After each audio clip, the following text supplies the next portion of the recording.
Missing someone, love with all your heart. Missing someone, love with heart.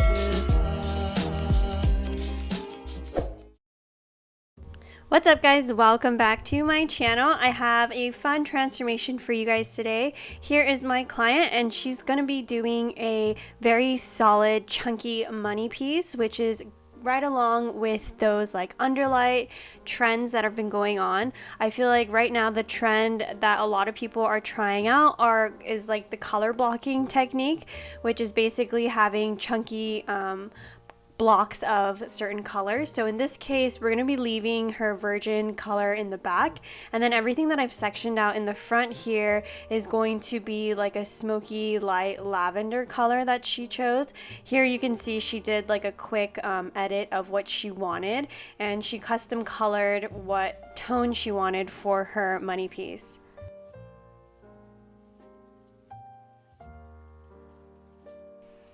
So for today's color options, I broke the rules a little bit and I used two different brand of lighteners to lift her money piece area. So I went ahead and mixed up some Schwarzkopf Blonde Me, but then I added some Pulprite Cream Bleach.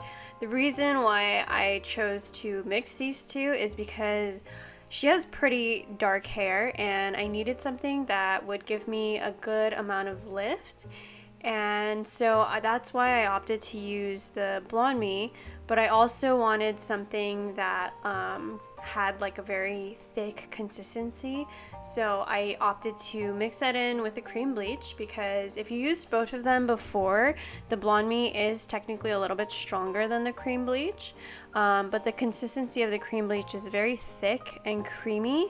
So because I'm taking very thin slices and there's not much hair in each section that I paint, I didn't want my foils to slip at all, and so I wanted something that would kind of thicken up the Blonde Me a bit and also make it a little bit more gentle. I know I could have probably used like a different lightener, just like all in one together, but I've just used both of these lighteners a lot, and I just felt like for this specific project that this would both work out together, and it did.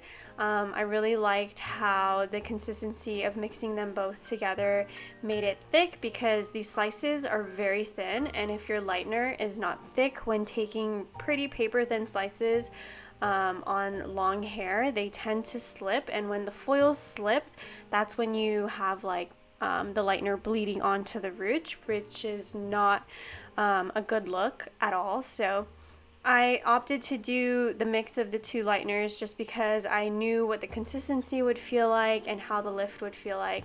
And you know, honestly, if you know the products that you're working with, you can break the rules once you know the rules. And so with these two lighteners, I did mostly Blonde Me, and then I did a little bit of the cream bleach, and I mixed them up with 6 and 20 volume to give me a nice good lift. Afterwards, when she was all done, I let her pretty much process at room temperature, and then at the very end put a little bit of heat on her. These slices though are very thin, so I had to make sure that I'm fully saturating all the way.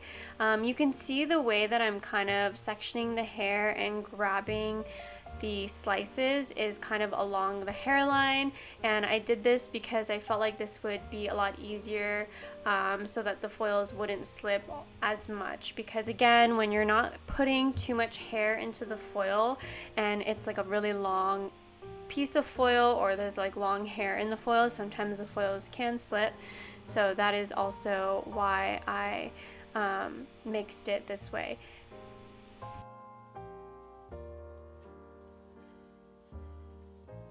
Now, if you don't have these two lighteners, you can totally still do this technique on your clients as well. For instance, like my client, she has pretty much virgin hair, but I could have totally used a different like lightener on her altogether. I just decided to use these two together because of what I wanted it to do as far as like lift and consistency. But totally, if you have another lightener that can lift pretty much like 9 levels of lift, you can totally use whatever works for you. But I just really wanted to show the technique for this and how I laid the foils alongside back to back and how thin my sections were when doing this. And as I paint towards the top too, I do feather against the hairline there, just to soften the line a little bit. And then make sure that you fully saturate the ends, because when doing thin slices like this, if you don't fully saturate everything, you don't get a really even lift. So it's really good to make sure that you get a nice lift when doing such a solid color blocking color. Also, whenever doing any type of underlight or like chunky money pieces like this, if it is a creative color, it still does take a good amount of time, because even though you're not foiling for as long, the processing time after you foil the whole chunks that you're doing, it does process for basically the same amount of time, especially on dark hair.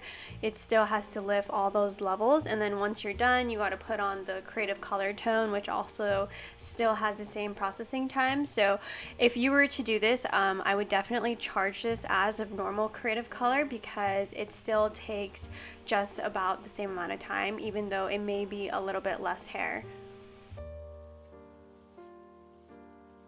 So when thinking about maintaining this type of color, it is good to come back in within 12 to 14 weeks if you're wanting to keep the solid effect. I feel like whenever a client waits up more than the suggested amount of 12 to 4 weeks, sometimes it's very hard to prevent any like banding, because there is that heat zone from the hair, and especially when you're wanting to stay that solid tone, it's very hard to retouch it since the hair does grow unevenly.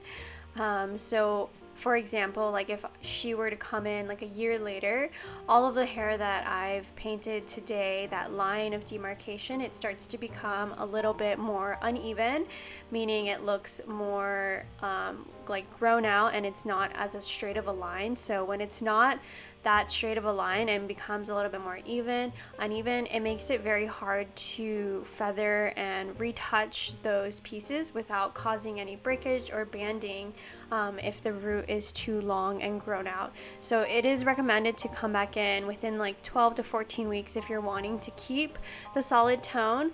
Otherwise, I would just prepare that there would be some banding in between appointments as you retouch the root solid. And the only way to really avoid that is to come back in sooner, or if you feel like you've waited too long in between your appointment, you can start blending it with some highlights instead of keeping it a solid color.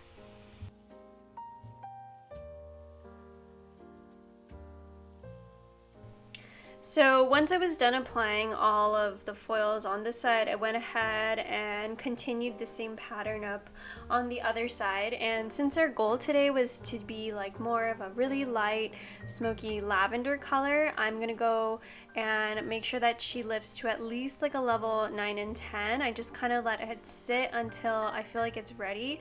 And you can see some of the ends as I pull it up here, and it's not like the hair is just fully flat on the foil. I do kind of fold up the ends a bit. You have to be very careful to make sure that you fully saturate those ends if you're going to bring them up into the foil like this.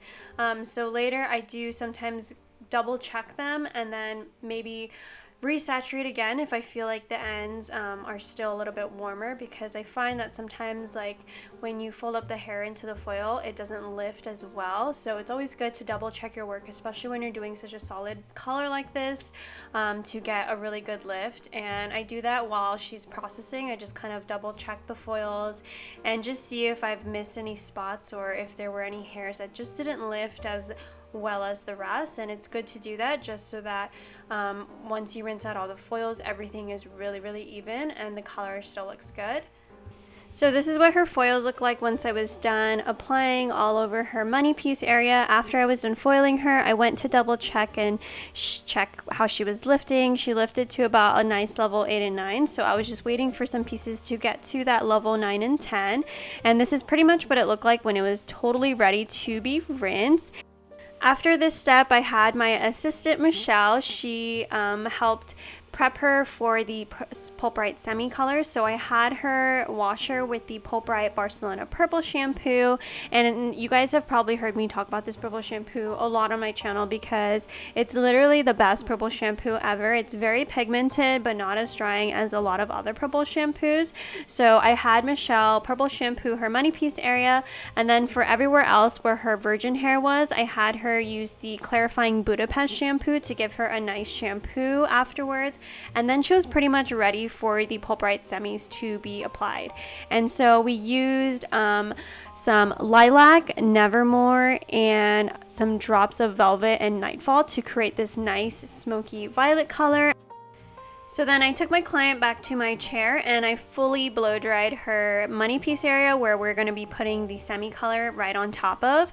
And as I'm applying the semitones, I make sure that I take very, very thin slices and fully saturate this area because it is in the front and this color is light. So sometimes it can be a little bit tricky and hard to fully saturate. So I always like to let this process, and then once it's processed for about like 15 minutes, I double check and kind of move the color around to make sure that it's stained in the right areas.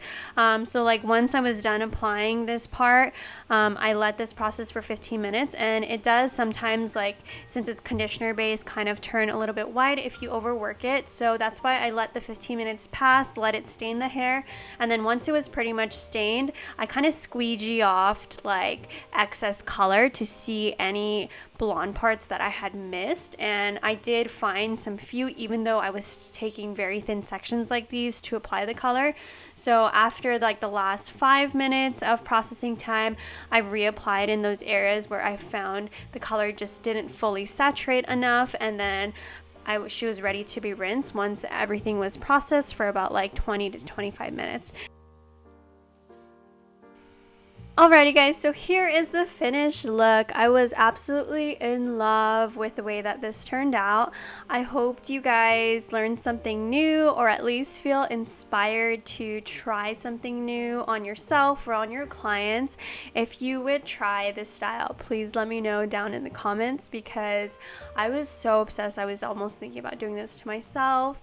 But yeah, anyways, thank you guys so much for watching and tuning in to this week's hair transformations, and I will talk to you guys next week.